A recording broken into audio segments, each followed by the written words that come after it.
Wow, this is a big board, definitely. It's like, it takes all my table space, so I can't even play it on the full width of my kitchen table because it's just too huge. Of course, this board is not included in the box. You can purchase it on their website for $10 and print it out. And of course, that's what I did, because the game is stunningly beautiful. I just love how it looks. Just look at those figures. It's all those details. It's great. So of course I had to paint it before I even played the game. Just wow, that's it. Anyway, this is a game that is kind of a sequel to Mice and Mystics, but it's not. It's just kind of a spiritual sequel. Well, you have the same theme at least. But how does this game play? Does it play as good as it looks? Let's find out. Hello. In this game, you have the evil versus the good. Well, in the Mice and Mystics game, you had the rats who were the guards of the evil queen, and they were hunting for the good prince and his team and loyal subjects. So in this game, you are also the same. You have two teams. So this is a two-player game. One player plays the evil team, and the other player plays the good team, the mice. So the mice versus rats, in fact. The evil team, they have two birds here. They have, see, it's Chumjo on Runk and Snag on Grizzard. It's the other way around. And they have a lot of soldiers here, Snag commandos. And they have Stabora, the hero. So the good team does not have Stabora. Instead, they have three birds. Yeah, so it's kind of an imbalance there. Well, not imbalance, but they have asymmetrical point of it. And the game is like an army building game. You build your army depending on the cost of the units. And of course, you can just skip that and use the recommended or suggested army for each scenario. And the game comes with 5 scenarios that you can play, but it does come with more. But let's find out how this game plays. One thing that's cool about this game is you can bring in your Mice and Mystic figures. Yeah, this game comes with cards, and those cards represent the figures you have in Mice and Mystics. So you can bring the figures into this game and play them as any other unit. So you have a lot of more expandability. And yeah, we'll get back to that later actually. Here we have the good team, we have 3 birds and some mice in the background here. In this game you're playing through phases, and each round has 4 phases, starting with the mission phase. And the mission phase is kind of the most critical part of the game, because they have missions here that are hidden. You have 6 to choose from, and you can send out missions, units on that mission. So I choose a mission, I place the mission near the center, and I delegate some figures, let's say 4, and I put them here on the mission track, because each player has this board here and says mission and reserves. I place them on the mission. These mice are no longer able to fight here on the table, of course, because they are on the mission. And yeah, I don't know what the enemy is about. The missions are highly valuable. They allow you to attack a bird anywhere on the board. You can attack the opponent's mission dudes, those that are here. You can suddenly just transport them to the enemy tree or another tree, and you can rescue a bird, even a fallen comrade, if you want to. So the missions are very powerful and should not be underestimated. And the first time we played the game, we just ignored the mission, and well, that was a waste. After the mission phase, we have the tilt phase, and this is where the game becomes complicated, because each bird here, they have a tilt. They can go this left, middle, or right. And they can even be perched by being backwards. So now all these birds are perched because they are backwards. So now we just have to choose their direction and see where they go. And the start player from the previous round, he tilts after the second player. So the second player has a disadvantage there. And after that, we choose who has the initiative for the next round. And then we can start activating the units. And this is where the game begins. On my turn, I can activate one of the units here, or groups. I can activate Stabora, or Snag Commandos, all the figures, or just at least some of them, or one of the birds. So I'm gonna activate this bird here. And he has to go straight forward now, because he's on the branch, he's perched on the branch. So, what I do now is to announce how far I will go. I have 3 templates to go through. I have, well, not 3, but 2. I have short, short and long template. So I have to announce beforehand. I cannot measure how far we go. Let's say long, long. Okay, I will gather the templates, place the long in front of the figure, long and long, straight ahead, and then move the figure to the end, like so. So now the movement is done, and I can maybe attack or something, if I'm able to do that, but let's get to that later. Another thing, you remember the tilt face? It's either tilted straight flat or to the left or to the right. So let's say I tilt to the left. When I move now, I have to go to the left.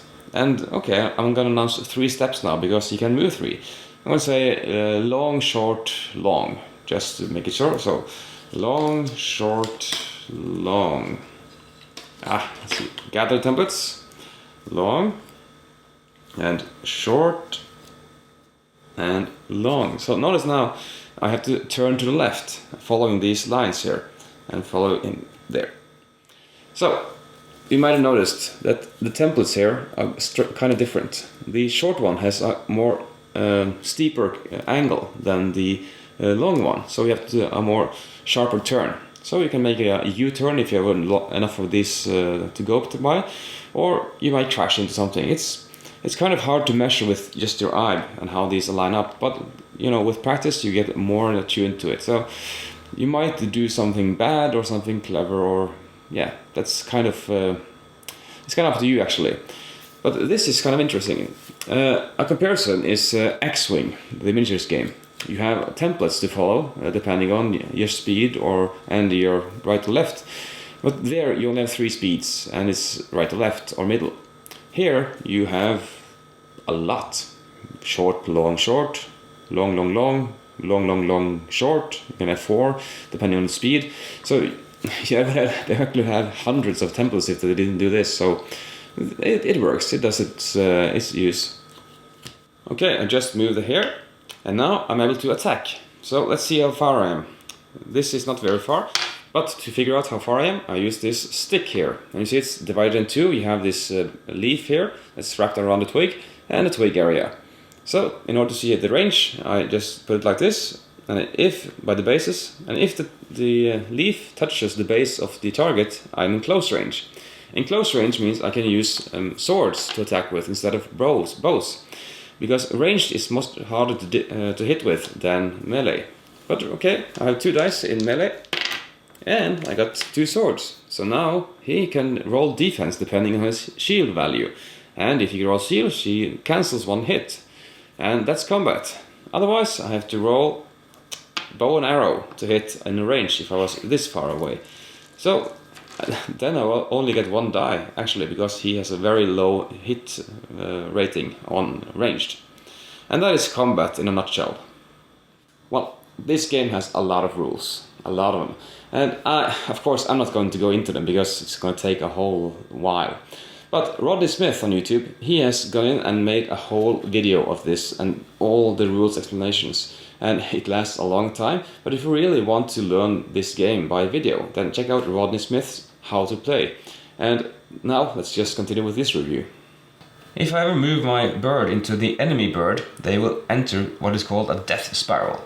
So they will go like this, round and round, and fight each other in 2 rounds until one of them wins, or they both fall into the ground and die. So this is an interesting way because the rat warriors, they want death spirals, they get bonuses from it, while the rangers or the good team, they don't want death spiral, they just want to attack on range. One slight thing about the game is that the figures, they're too big actually. It's the base that matters when you're counting range and stuff. So if this one wants to tilt to center, well, he kind of can't unless we actually do some mixing here. So let's just move this away and then there. It's a minor thing, but sometimes it just becomes too compact and you try to move these guys around and they will shove some, so it will be very inaccurate and clumsy, and it will happen a lot because the figures are huge. Actually, they're a lot bigger than the base. So another problem is, let's say these 2 are friendly figures, so they won't enter death spiral, and he moves like this, long and short and long. Okay, so I just kind of have to move this here like so, right? And hold it here and move this figure. Okay. Let's see. Wait. I need a hand here. So hold him, please. Okay, you see the problem here? It happens too often that the figures are just too big, and yeah, I'm not a big fan of this actually. Moving the ground units is a different matter. It is very easy. We just activate the group, and in this case we can activate up to 3 different figures in this group, and they can move independently. So 1, 2, and 1, 2 for instance, and then they can attack. Very, very simple. One more thing about the ground units. They can use the leaf. So they can move 1, 2 here, and 1, 2 here, 1, 2 here. And the last figure will use his combat action to cut off the branch here. And so we roll die. We have a 2. Then we count the number of figures. 3, 4, 5. So 5 in total. Then we use the twig and put it in the hole here. And we can do 5 180 degrees rotation against the tree we want. So 1, 2, oh come on, 3, 4, and 5. So they didn't manage to get entire way to the trunk, but at the end of the phase, the leaves will drift on, and then they can go on land and start shooting the next round. So it's kind of a cool thing. Wow, okay, this game. There's a lot more to this game, of course, and I just gone through kind of the basics of it. What I like about this game is that it's a theme. It's mice and rats fighting against each other, riding on birds, on freaking birds. So yeah, totally cool theme, and it's gorgeous to look at. And yeah, grab this mat here if you want to play it, because it's totally worth it if you can manage to print it out. But I do have some negative sides as well. Well, first off, the figures are too big. As you saw, they will crash into each other, and these will be clumsy as well, trying to fit them in between those figures here, like, oh, okay, I'm gonna move up there and so forth. And the rule book is a mess. Well, when you read it once, it's okay, but it has a problem with finding what you want afterwards. For instance, perching. What is perching? Well, it says in the beginning that when you move a bird, when it's perched, that is, when it's on a branch, you can only go forward. Okay, fine enough. Then how do you perch? Let's see, look at the index, perching. Well, it's when they're on a branch. Can I just stop on a branch? So let's say there's some figures here, and I land the enemy lands his figure on that branch. What happens then? Can he perch then? No, but depending on this template here, what happens then? And I'm spending so much time using the rules and following the clues that are therein, and still I can't find anything. I used a totally long time just to get perching, and that's one example. And there are many more examples or problems with the rules, and they're unclear and hard to find once you read it. Once more, check out Rodney Smith's How to Play, because he will go through everything for you. And yeah, that helped me a lot anyway. Otherwise, the rules are, they're a bit complex. So there is one game I will compare, and that is X-Wings, the miniatures game from Fantasy Flight, because they use a similar path system to move the figures.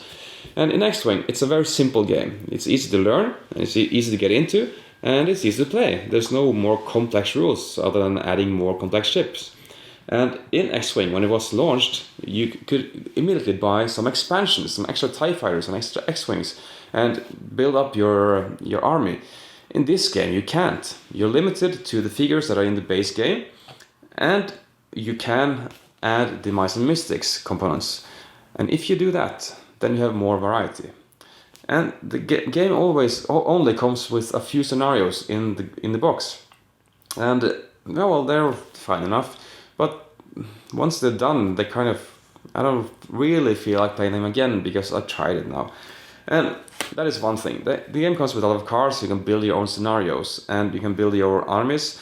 And that's one more thing, actually. The armies, well, that's what I said, this game needs expansions. you only have like 3 pilots on the mouse team and 3 birds. So you can switch places on those, and that's kind of it, and doesn't really make that big of a difference.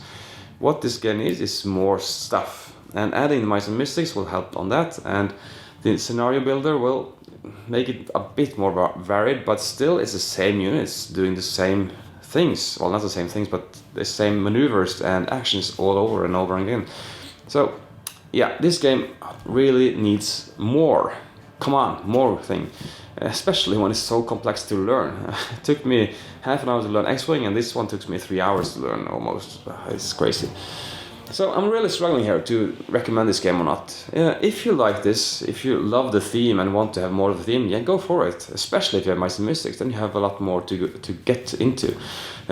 If you don't have Mice and Mystics or haven't tried X-Wing yet, then I would recommend you try X-Wing first and see if you like that, because it has a lot more to offer, in my opinion, so far. This is a new game, of course, so I want to give it a chance. I'm gonna keep this copy, especially once I painted it, and see what happens in the future, if there will come more expansions, and then I will see if it would change anything, in my opinion. So the game has a lot more to offer. I just went through some basic stuff, as you quite understood, and if you really want to learn the game, check out Roger Smith's How to Play, Mice and Tail Feathers, and yeah. But right now, I'm kind of on the fence on this game. I would recommend you try X-Wing first, and maybe this one later.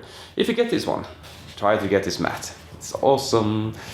Okay, thank you for watching. I hope you got an impression on whether you like this game or not, and see you next time. Bye.